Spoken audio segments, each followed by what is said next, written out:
जय गुरुदेव, जय गुरुदेव। नाम किसका? प्रभु का, प्रभु का प्यारा नाम। जय गुरुदेव। आज दिनांक 17 अगस्त 2024 को दयाल बाग में परमार्थी समदान मिट्टी सेवा करते प्रेमी जन।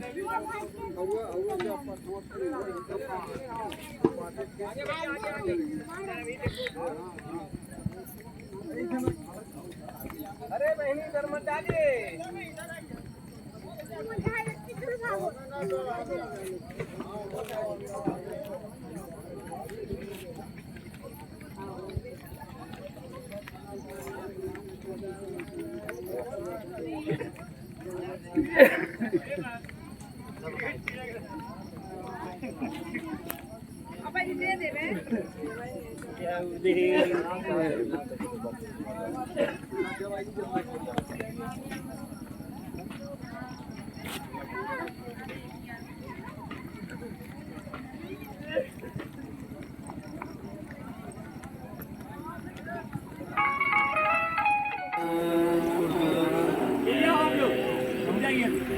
अभी सब लोग चलिए सेवा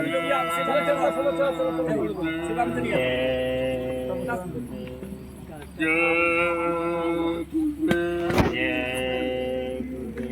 जय गुरुदेव नाम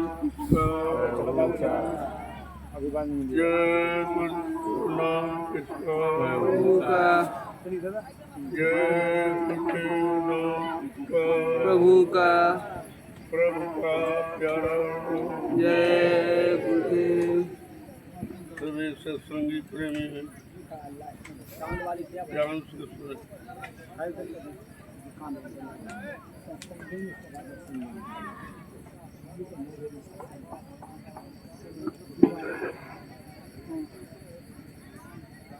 सभी सत्संगी प्रेमी ज्ञान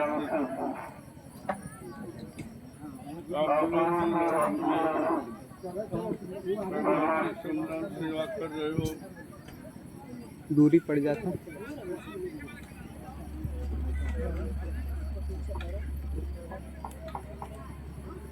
जो है परमार्थी सम्मान सेवा कर रहे हो, ये समय की सेवा बड़ी अनोखी। हिंदुस्तान में कोई कर नहीं रहा, क्योंकि किसी को पता ही नहीं कि परमार्थी सम्मान सेवा किससे कहते हैं और इस सेवा का किस तरह का लाभ। ये संत महापुरुषों का विषय है।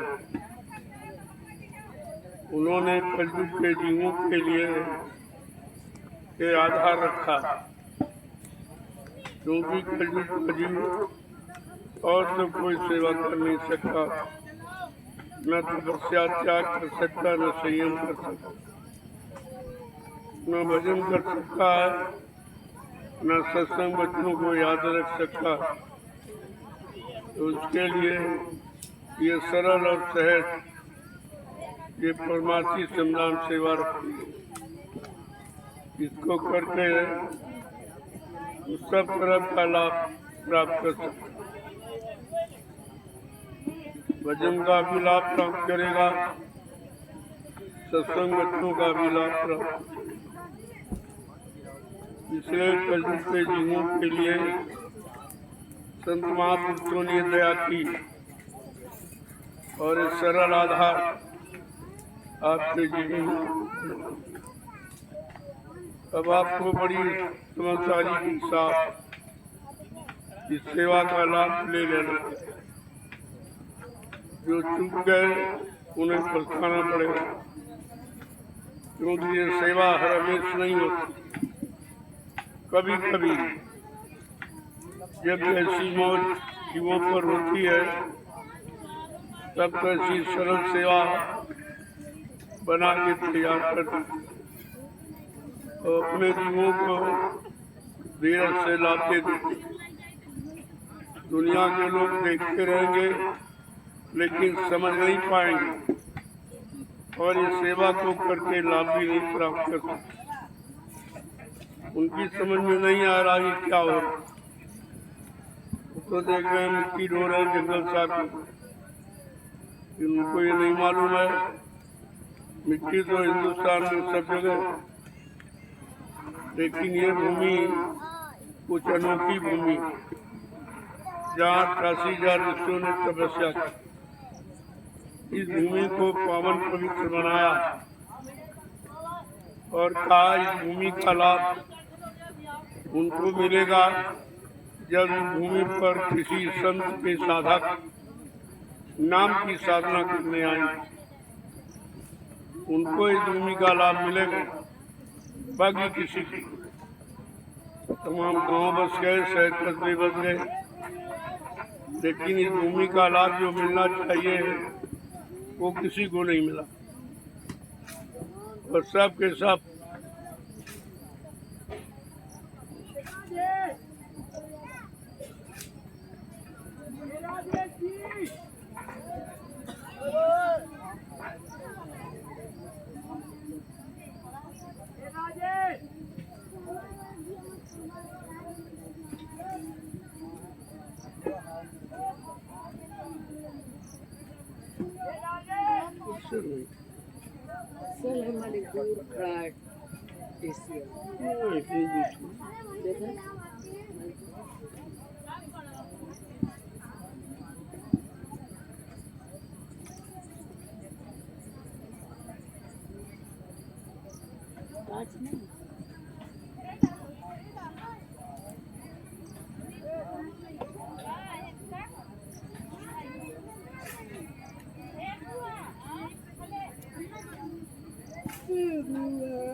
कहाँ जमीन है जमीन यार कहाँ है।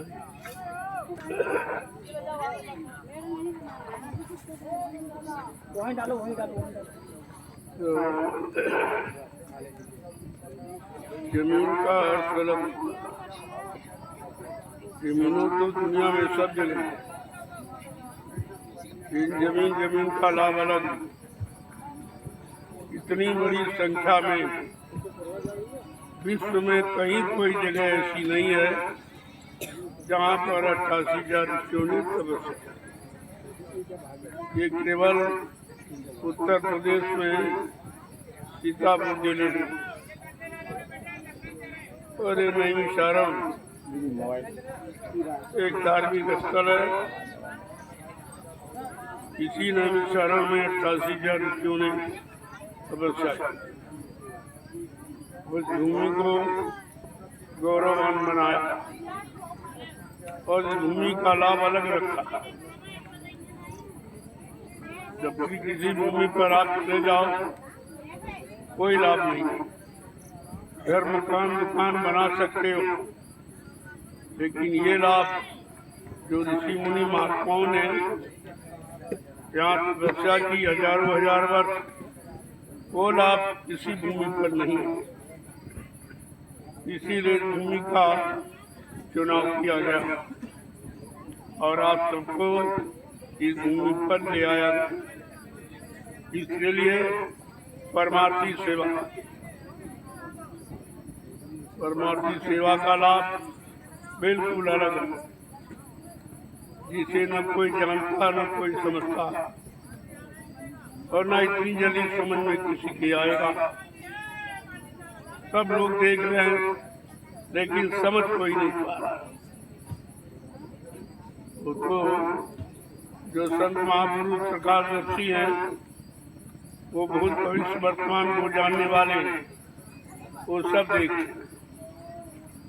कि भूमि पर तपस्या क्यों की गई, तपस्या करके क्या लाभ इसमें छोड़ दिया गया और वो लाभ कब मिलेगा, किस युग में मिलेगा, उसका ये सब जिक्र है।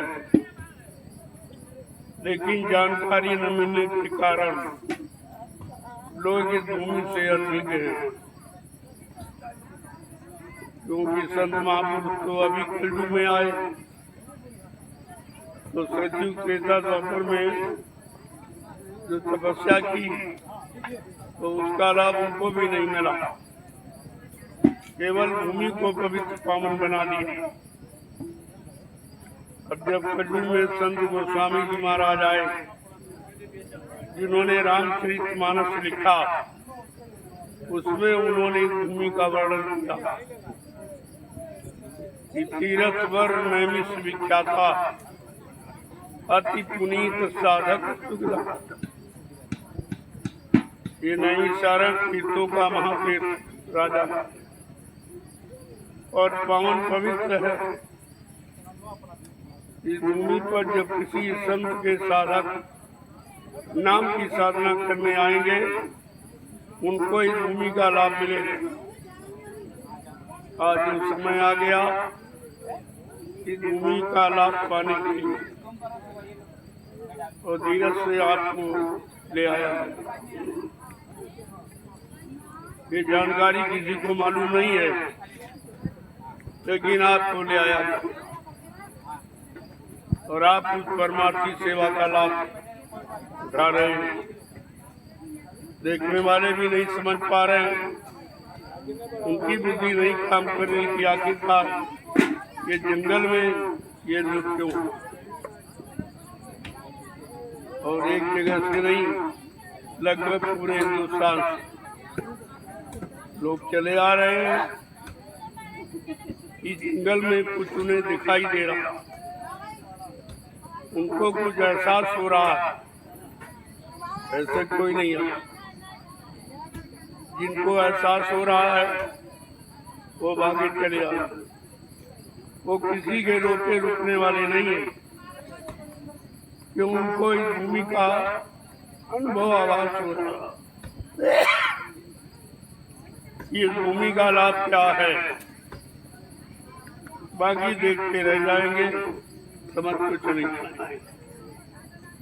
ऐसा हमेशा होता आया कि चिराग के नीचे अंधेरा रहता, आस पास पड़ोस को लोग कभी नहीं समझते, ना समझने का प्रयास करते, ना उनकी बुद्धि काम करती है, क्योंकि उन्होंने गंदे खान पान को प्रयोग करके अपनी बुद्धि खराब कर दी। अब बुद्धि सही सच्चे काम में निर्णय नहीं ले रही, इसलिए आपको मौका मिला है, आप इसका पूरा लाभ चूके न पावे, चूके तो ये वक्त समय नहीं मिलेगा। तमाम लोग इसमें से शरीर छोड़कर चले जाएंगे, दोबारा उनको ये सेवा का अवसर नहीं मिलेगा। इसलिए समय से मिला है, इस सेवा का लाभ उठा लो। पता नहीं कि शरीर टूट जाए, कब ये श्वासें खत्म हो जाएं, जमीन में, दुकान में, मकान में, धरती आसमान में, जहाँ कहीं श्वासों की पूंजी समाप्त हो जाएगी, वहीं पर आपकी जीवन लीला समाप्त हो जाएगी। इसलिए शरीर में श्वासें रहते हुए तो अपना एक काम कर लो। तुम्हें मौका मिला, समय मिला, उसका लाभ उठा, क्योंकि ये समय सबको नहीं, सबके लिए नहीं। जिनका कुछ पुण्य कर्मों का कोष इकट्ठा है या पुण्य कर्मों की कमाई कुछ की है, उनको तो दिखाई देगा, बाकी किसी को दिखाई भी नहीं।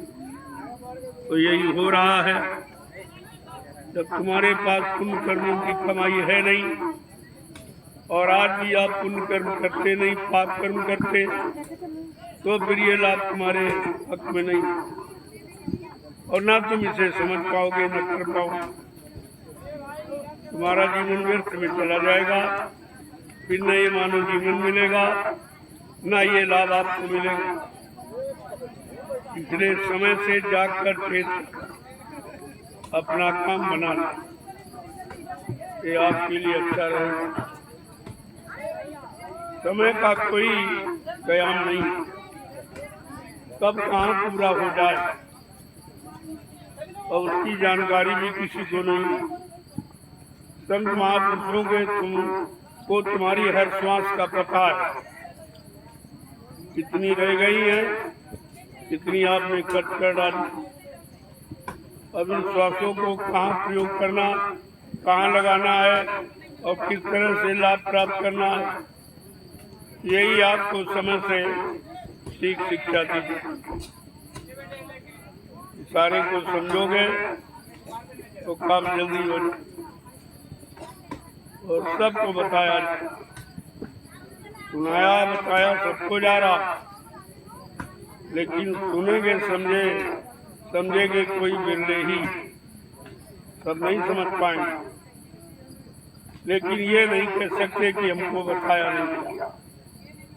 इसलिए संत महापुरुष अपनी फर्ज अदायगी सबके साथ समान रूप से करते और सबको सुनाते, सबको समझाते। उनके यहाँ किसी तरह का भेदभाव नहीं। आपने सुना कि नहीं सुना, माना कि नहीं माना, अपनाया कि नहीं अपनाया, लाभ मिला कि नहीं मिला, ये तो तुम्हारे पर है। लेकिन वो अपनी तरफ से कोई कसर नहीं, बताने में समझाने में सब तरह का समय देते हैं। और जिन्होंने उस समय से अपने आप को ठीक कर लिया, उन्होंने अपना काम बना लिया। और जो अपने आप को बुराई और बुरे खान पान, बुरी संग सोबत, बुरे कर्मों से नहीं बचा पाए, तो उनकी समझ में कभी नहीं आया। ये सत्य कार्य है, कभी समझ में नहीं आया। इसलिए सबको चाहिए कि समय से अपना काम बना। कलयुग में तो बहुत कम समय मिला, अन्य युगों की अपेक्षा बहुत कम समय मिला, और उसमें से 50, 60, 70 निकल गया 100 वर्ष में। अब कितना बचा हो सब लगा लीजिए। और अब भी नहीं चेत पा रहे, जाग पा रहे, तो समय से व्यर्थ भी चला जाएगा। समय आपका इंतजार नहीं करेगा। आपको समय से जागना है, समय से अपने आप को संभालना है और समय से अपना काम बना लेना है। ये तुम्हारे मानव जीवन का असली कर्म और कर्तव्य है। तो महापुरुषों ने सबके हित में, सबकी भलाई का काम किया। अब कितने लोग भले बन पाए, भलाई सीख पाए, तो लोगों पर निर्भर करता। जय गुरुदेव, जय गुरुदेव, जय गुरुदेव, जय गुरुदेव, जय गुरुदेव नाम किसका, जय गुरुदेव नाम किसका, प्रभु का प्यारा नाम। जोर से बोलो जय गुरुदेव, सब मिल बोलो जय गुरुदेव, बोलना होगा जय गुरुदेव, अभी से बोलो जय गुरुदेव, दुख दर्द हरेंगे, जय गुरुदेव, सब कष्ट मिटेंगे, जय गुरुदेव, सुख शांति भी देंगे, जय गुरुदेव, सबके दाता, जय गुरुदेव, सबके माली, जय गुरुदेव, प्रेम से बोले जय गुरुदेव। ये नाम नहीं इंसान का, नाम है प्रभु का, ये काम नहीं इंसान का। नाम है प्रभु का, देखो इस समय का नाम सुनने के अधिकारी सभी हैं। जितनी सृष्टि परमात्मा ने बनाई है, वो सब परमात्मा प्रभु के नाम को सुनने के अधिकारी। लेकिन जंगलों में कोई नहीं आया। कितना लंबा समय निकल गया। ऋषि मुनि आए तो चुपचाप तपस्या करके चले गए, लेकिन ये प्रचार प्रसार किसी ने नहीं।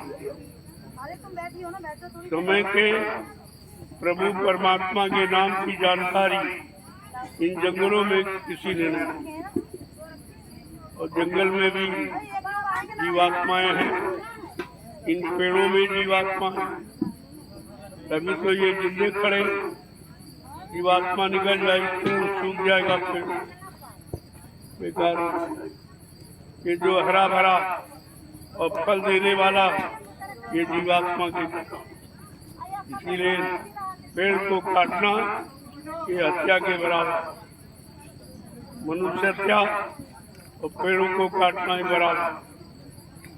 इसलिए पेड़ लगाने का अधिकार है, काट सूख जाए तो जरूरत पर आप प्रयोग करें, लेकिन हरा भरा पेड़, लेकिन कोई नहीं बेचता। अब तो कुछ दिखाई ही नहीं देता, न अच्छा न बुरा न पाप न पुण्य, कुछ केवल पेट भरने के अलावा ये कुछ नहीं जानता। पेट तो सुअर भी भर लेता, वो भी पेट भरना, लेकिन पेट भरने तक आप सीमित हो। पेट भरने के लिए अच्छा बुरा पाप पुण्य कुछ नहीं देख पा रहे हो तो भी जीवन आपका पशुओं से भी बदतर है। पशु भी बड़ा सोच समझ कर चीज का इस्तेमाल करता है, लेकिन आज मनुष्य कुछ नहीं, उसकी समझदारी खत्म हो गई। इसलिए आप रात्रि पर परमार्थी संतान सेवा कर रहे हो तो धीरे धीरे आपकी सेवा का समय पूरा, तो सुबह भी आपने किया और शाम को 5 बजे से आए तो 4-5 घंटे आपकी सेवा हो गई।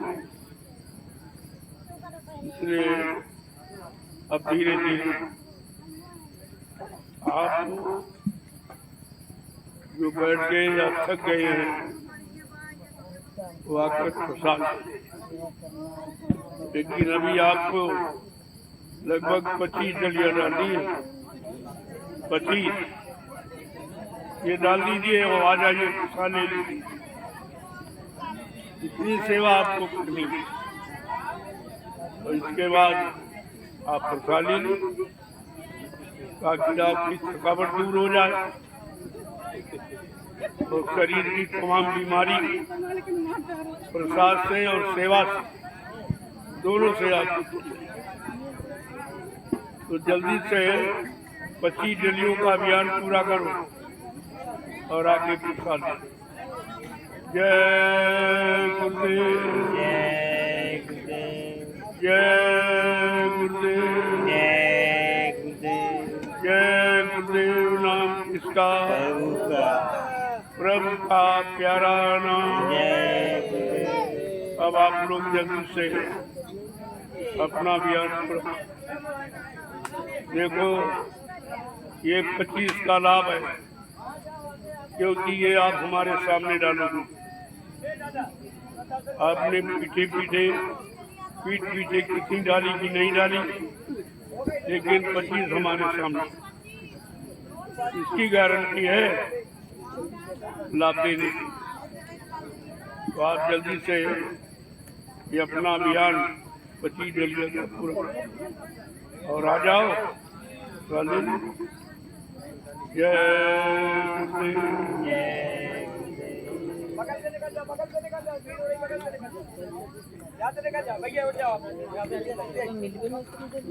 यहाँ से निकल जाओ जब भीड़ होती, ठीक है।